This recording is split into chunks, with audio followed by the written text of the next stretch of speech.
Tudo bem com você? Seja muito bem-vindo, seja muito bem-vinda. Você está no canal Vocacionados, eu sou Marcel Farias e é um prazer ter você aqui para juntos estudarmos a Palavra de Deus. O tema do estudo de hoje é o vinho da ira e nós vamos aprender, à luz dos acontecimentos históricos, como surgiu este grande poder que é representado na Bíblia em Apocalipse como a Grande Babilônia. E para isso, vamos ter que buscar auxílio de alguns escritores que podem trazer luz a este tema. E em um artigo publicado na revista Nures, ligada ao Núcleo de Estudos da Religião e Sociedade da Pontifícia Universidade Católica, que é a PUC, no último trimestre do ano de 2010, com o título O Diabo e a Indústria Cultural, as diversas faces da personificação do mal nas telas de cinema, de Marcos Renato Holtz Almeida, que é professor adjunto da Universidade Presbiteriana Mackenzie e doutor em Sociologia pela Universidade Estadual de São Paulo,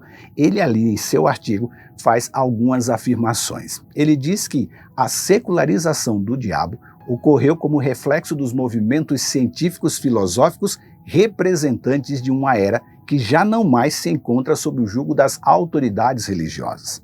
E mediante este espírito artístico, em especial o literário, o diabo mostrava assim os seus novos contornos para o homem moderno.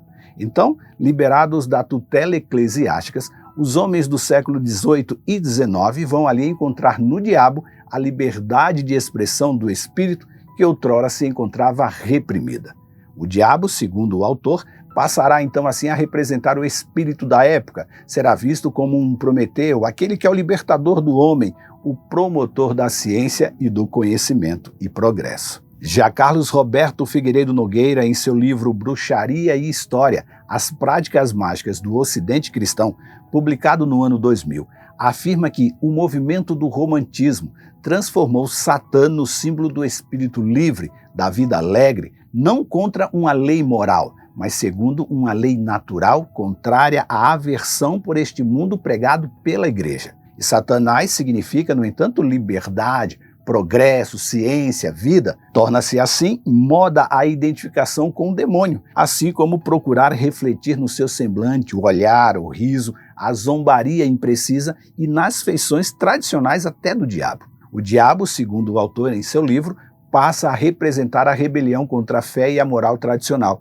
representando a revolta do homem, mas com a aceitação do sofrimento, porque este é uma forma de purificar o espírito, uma nobreza até moral, da qual só pode surgir o bem da humanidade. E o demoníaco torna-se o símbolo do romantismo, como um demoníaco como paixão, como o terror do desconhecido, como a descoberta do lado irracional existente no homem. É como se fosse a explosão da imaginação contra obstáculos excessivos da consciência e das leis.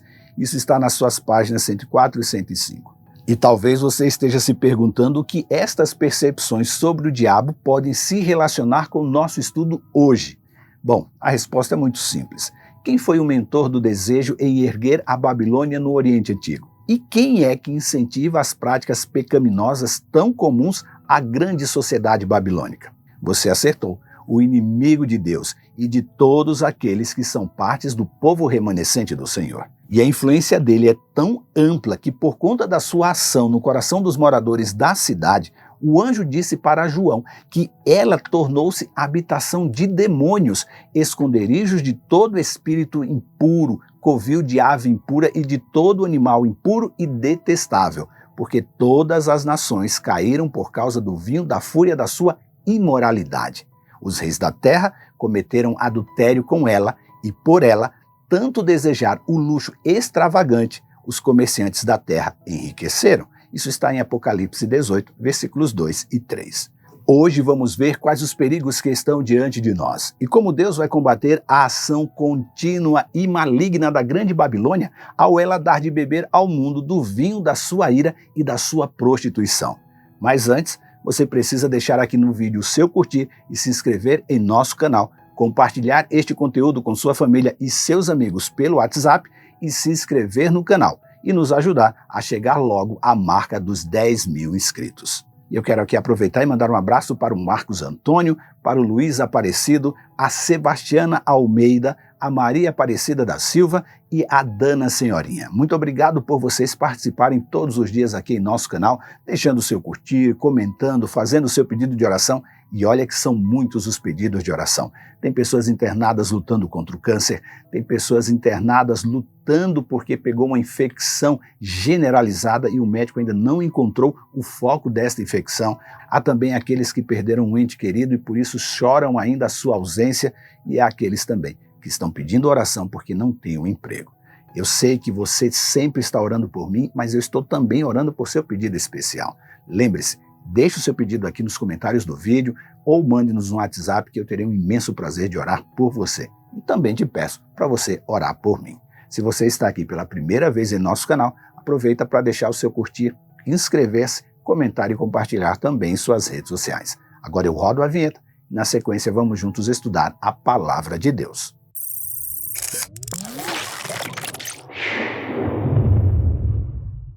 Diz a Bíblia: um dos 7 anjos que derramaram as 7 taças se aproximou e disse: venha comigo e eu lhe mostrarei o julgamento da grande prostituta que governa sobre muitas águas. Os reis da terra cometeram adultério com ela e os habitantes da terra se embriagaram com o vinho da sua imoralidade. Apocalipse 17, versículos 1 e 2. E quando foi que tudo isso começou? Bem, para chegarmos a esta resposta, vamos precisar contar um pouco da história e vamos precisar hoje recordar as aulas que tivemos de história para entender todo o contexto por trás da ação da grande prostituta de Apocalipse 17, versículos 1 e 2. E vamos relembrar os acontecimentos do século V para falar da Igreja Medieval. A Igreja Medieval teve o seu início após a queda do Império Romano, quando a influência e organização da Igreja Católica Romana se tornou assim mais proeminentes em praticamente toda a Europa. Esse período se estendeu até o século XV e abrangeu toda a Idade Média. Durante este período, a Igreja desempenhou um papel central na vida das pessoas, influenciando tanto aspectos espirituais quanto aspectos temporais da sociedade medieval. E nesse longo período, a Igreja Medieval não apenas aumentou a sua influência, como também se tornou a maior proprietária de terras, que era ali a principal fonte de riqueza e poder político na época.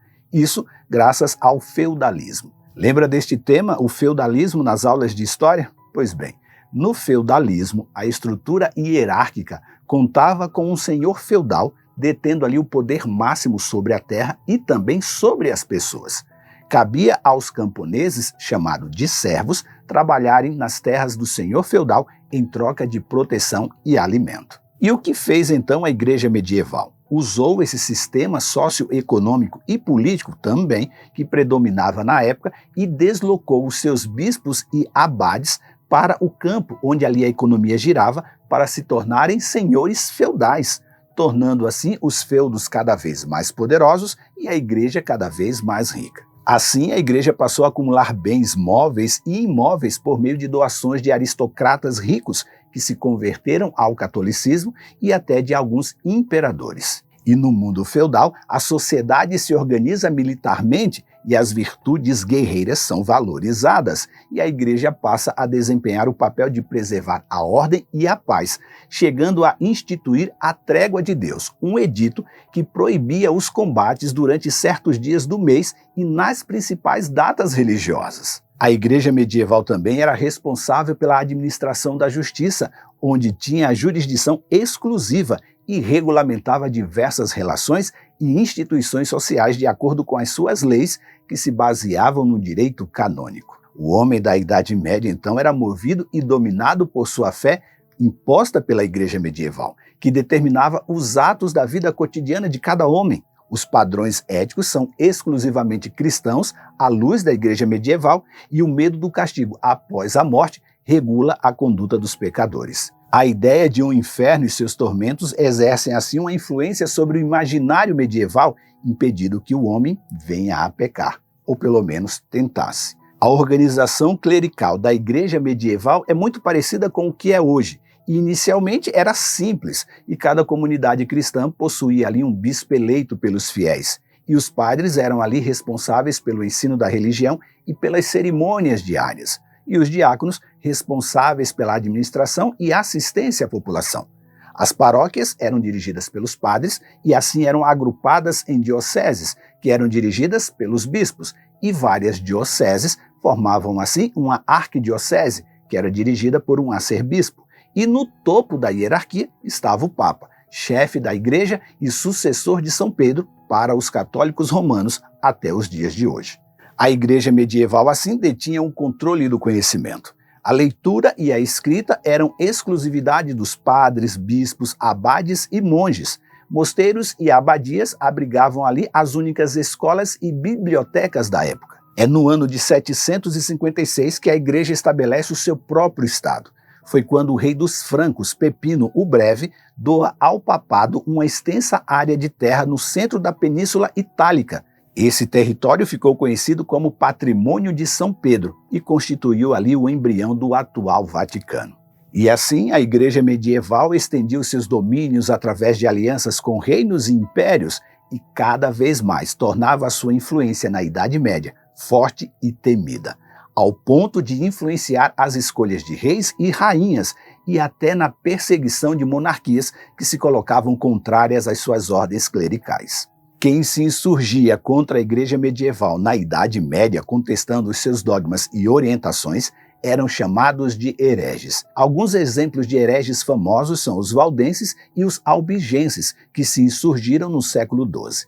A heresia dos valdenses, segundo a Igreja medieval, foi afirmar que os fiéis não precisavam de padres para salvar as suas almas. E o que fez então a Igreja para preservar o seu poder sobre o povo e manter o controle da virtude e da fé? Empreendeu uma verdadeira guerra contra os hereges e no século XIII estabeleceu a Inquisição, também conhecida como Tribunal do Santo Ofício, responsável por investigar, julgar e condenar os hereges.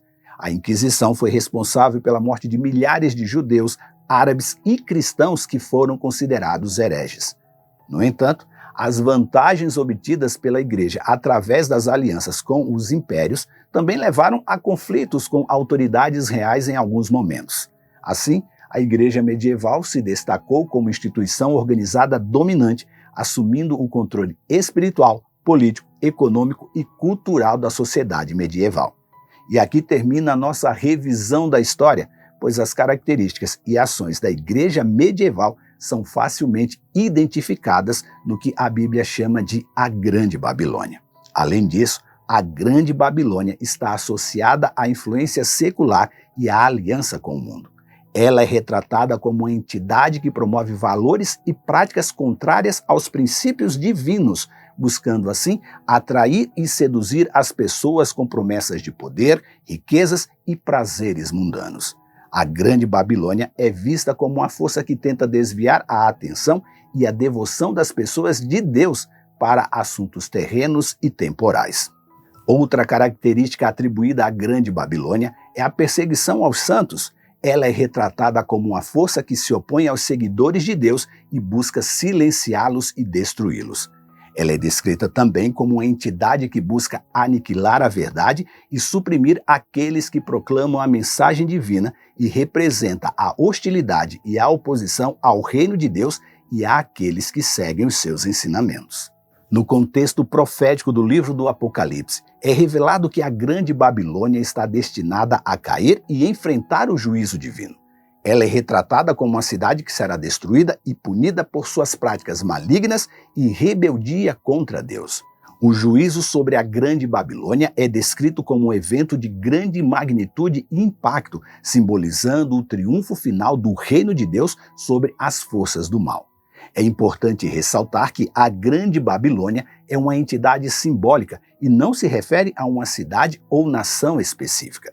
Ela representa um sistema maligno que se manifesta de diferentes maneiras ao longo da história, buscando desviar as pessoas de Deus e corromper a verdade divina.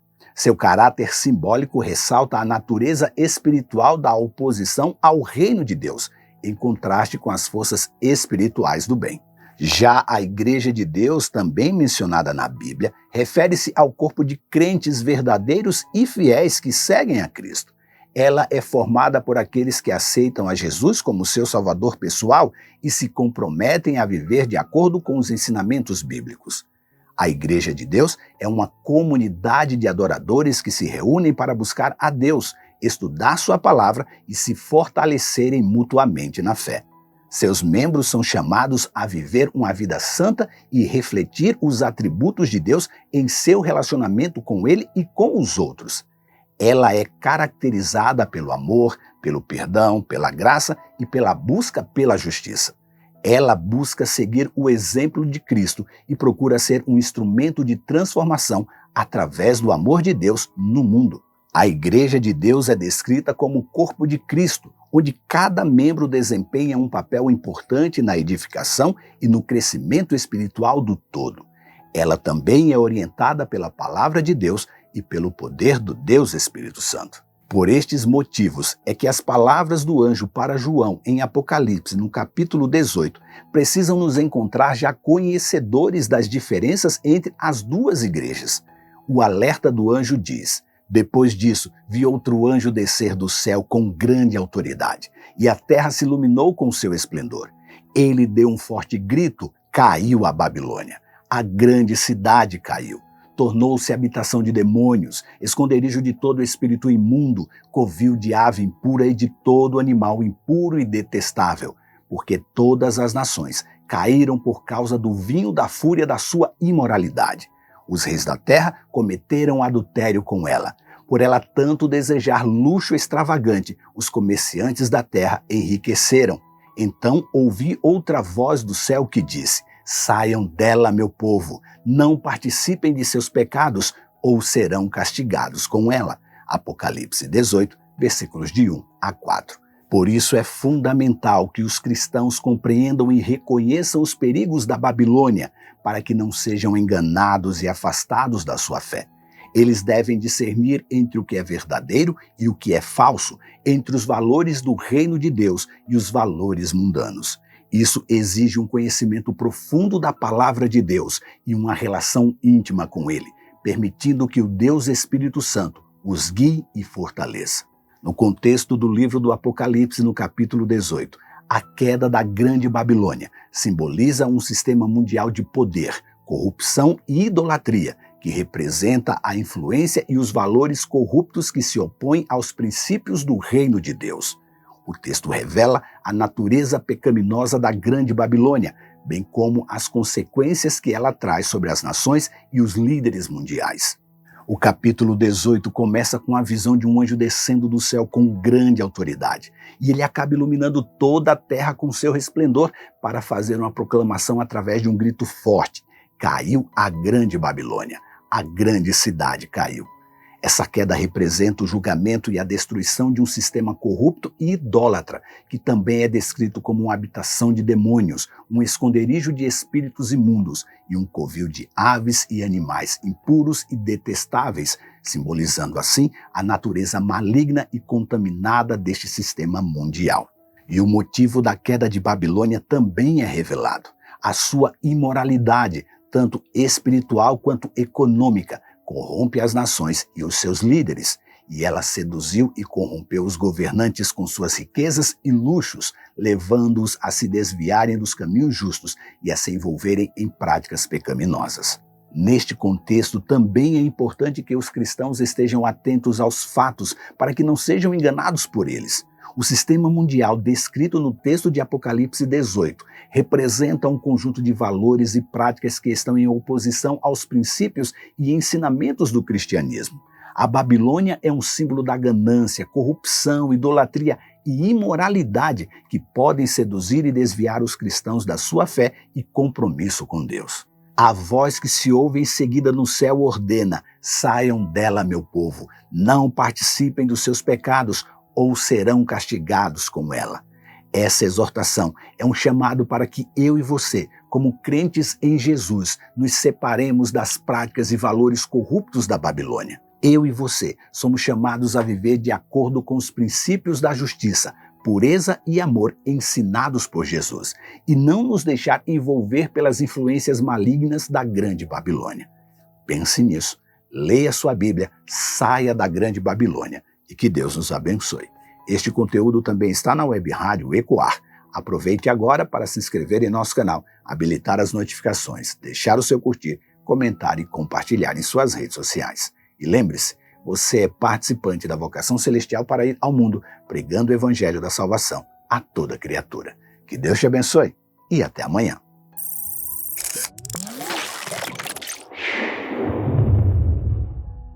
E compartilhar em suas redes sociais. E lembre-se, você é participante da vocação celestial para ir ao mundo, pregando o evangelho da salvação a toda criatura. Que Deus te abençoe e até amanhã.